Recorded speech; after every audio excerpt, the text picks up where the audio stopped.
for being here. It's my great honor to be as a presenter invited again for Ghana School on Internet Governance. And I will go through the slides, but definitely you have several people there who had been fellows and continue being part of the fellowship program.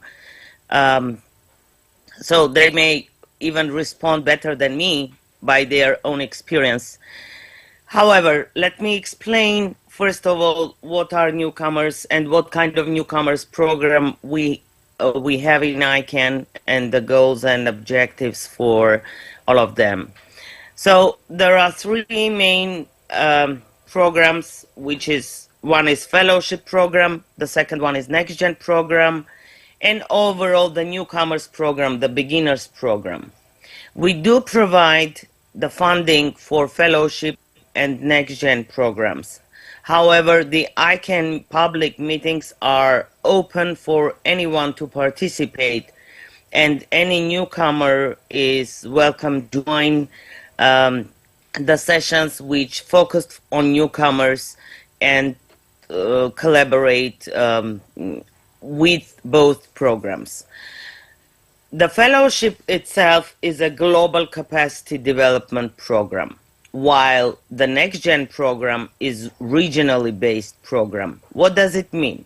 Whenever we announce an application round for fellowship, anyone from any part of the world can apply.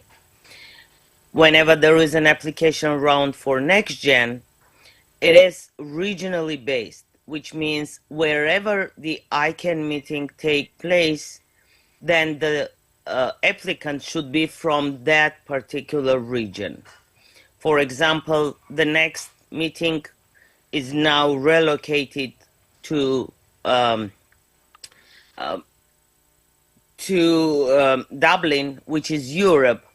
But this is a unique case where the application for NextGen has been already, the selection has been already completed. So initially it was planned to be in Asia Pacific. That's why the students are selected from Asia Pacific region. The usual case is, for example, if ICANN 85 is planned to be in Mumbai, which is Asia Pacific as well, then the students who should be eligible for Next Gen program should be from Asia Pacific. But the fellowship, again, it's a global one. And for every ICANN meeting, and you might already know that there are three types of meetings ICANN holds during a year. One is annual general meeting, which usually takes place in October, November.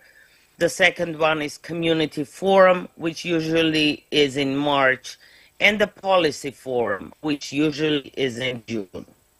Related to beginners, as I mentioned, ICANN public forums are open and anyone can participate, but usually the program is set in a way that we do have special sessions for newcomers, which are open and anyone can join to those newcomer sessions where we explain what is ICANN multi-stakeholder model and give the opportunity for newcomers to learn about this model by meeting people from different communities.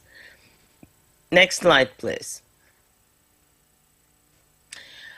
So we do provide financial support to the selected fellows and the next geners. And I think the slides are changed on the screen, Sarata. Yes. So we do provide travel. No, previous slide, please. I'm still on the previous slide. We do provide travel, accommodation, and stipend to all selected fellows and next geners. However, we do not provide any financial support to newcomers. They are welcome to join, and they are welcome to use resources which are provided by ICANN and which I will talk a bit later. Next slide. Now I will focus a bit on the fellowship program first, and then we'll talk about the Next Gen program later. So fellowship program, as I mentioned, this is a global capacity development program, and we are encouraging individuals from underserved and underrepresented communities to join and become active participants in the ICANN community. We do select up to 40 fellows for each round, and we do have mentors who are appointed by the ICANN community. So we, on annual basis, we are sending the call for nomination to ICANN community members and ask them to nominate mentors. And usually we do have we always have their names listed on our website. The online process is the same for fellowship and next gen programs. It's online application only, and we do have listed the dates on our websites, and I will provide the links to the websites at the end of this presentation. We start the application process. We start the application process from like 6, 7, 8 months before each meeting. And this gives the opportunity for the selection process to be in place, and then to start the logistic to support those who are already selected. So fellows are important source for identifying potential active new community members. And that's why for AGM, Annual General Meeting, and Community Forum, we open applications for newcomers, while the Policy Forum is limited to alumni only, to returning alumni, to returning fellows. So those who had been a fellow at least once or twice. By saying this, I would like you understand clearly that the fellowship is given. One individual can receive fellowship 3 times, while NextGen is only 1-time participation. And the fellowship 3 times means that first time you apply as a complete newcomer, you are working within internet ecosystem. However, you never had been at ICANN meeting or had been an ICANN meeting, but not as part of the fellowship program. You can apply to learn what is this multi-stakeholder model and how you can be part of this. The second time you can be selected as a fellow by already identified interests, area for interest where you want to be. You already can be part of any mailing list or part of any community. For the third time, you can be selected as a fellow already as a part of the community, which shows the results of your participation based on your first and second fellowships. Next slide, please. So here you might see the fellowship program statistics, the representation from each region. As you may see, we have 988 fellows, inclusively ICANN 83, but there are 1,733 fellowships given, which means some people had received fellowship twice or 3 times.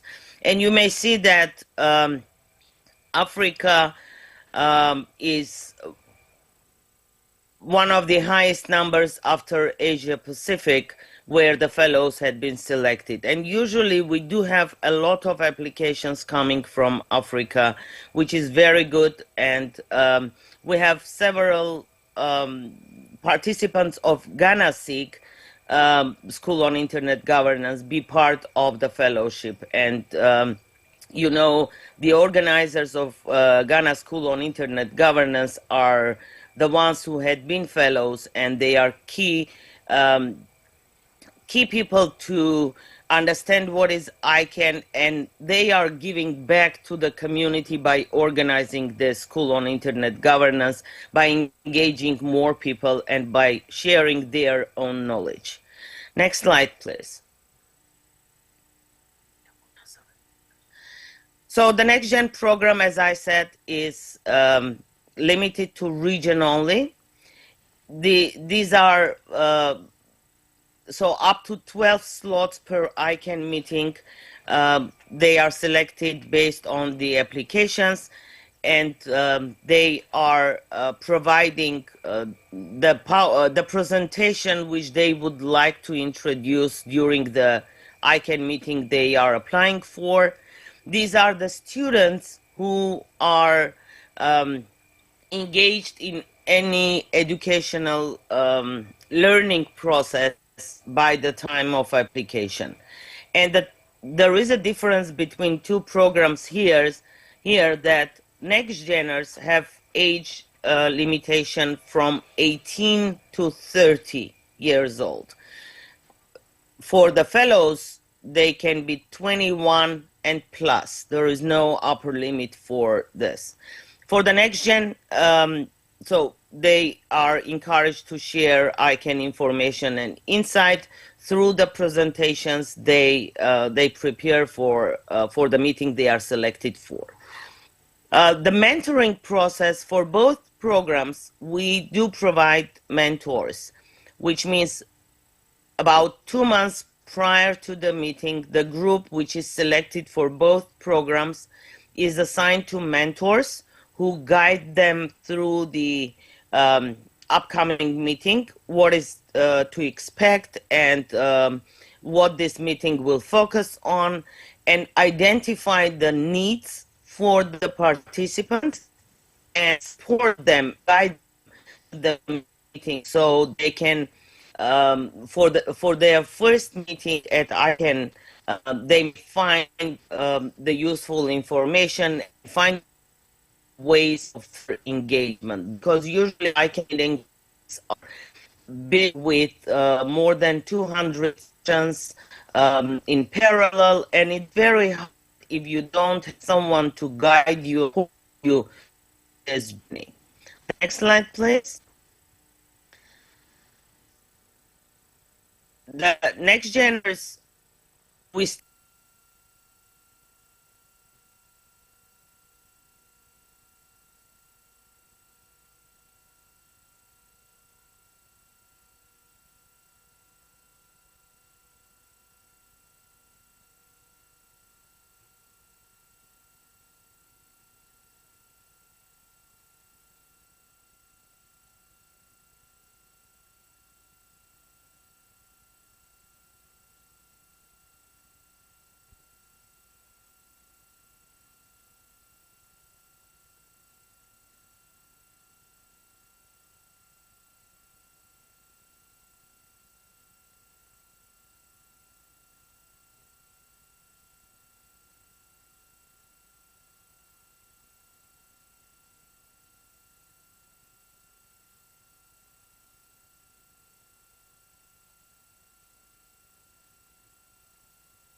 Okay, hi Sarah. Okay, can we have the next slide, please? Okay, thank you. The slides are not on the screen. Yes, However, Can you see now? We had a technical challenge. Yes, but now I can see. Okay. So this is the process for the both programs, how it starts and how it ends. So the initial, whenever we open the rounds for each particular program for NextGen or the fellowship, the process is the same. So we announce it on ICANN website, we promote in social media, We share it within the network, so as many people can be aware of and apply. As I mentioned, there is only an online application process. We do not accept any applications via email or CVs sent through emails. So this is the online application process, and we do encourage to apply in English, because the selection committee, who is nominated by, again, by the ICANN community, the general language which they know all is English. However, if your primary language is not English, you can do some Google translation and to apply in English. But at the during ICANN meetings, we provide interpretation in 6 UN languages plus Portuguese. So if you do not speak well in English, it doesn't matter. It doesn't prevent you from participating, as we do have interpretation during the sessions. Then the select committee reviews the applications, and whenever they select and complete the selection process, we announce them, and then we start to work directly with the group of selected people by appointing mentors, by providing them mandatory ICANN Learn courses. And ICANN Learn is an educational portal which everyone can go and take some courses. They are free courses, but they are there is a lot of resources there available for everyone. So you can, even without being a fellow or NextGen, to learn more about ICANN, you can take ICANN Learn courses and get a certificate for this, which you can later use in your professional career. As I mentioned, mentors do support the selected group with finding out to personalize their plan for the meeting, which means they they review the agenda. There are mandatory sessions for both groups, but other than that, mentors help them to guide through the meeting. There are responsibilities for both groups on site to work their mentors, to work with the program managers, and to engage with the community. Networking opportunities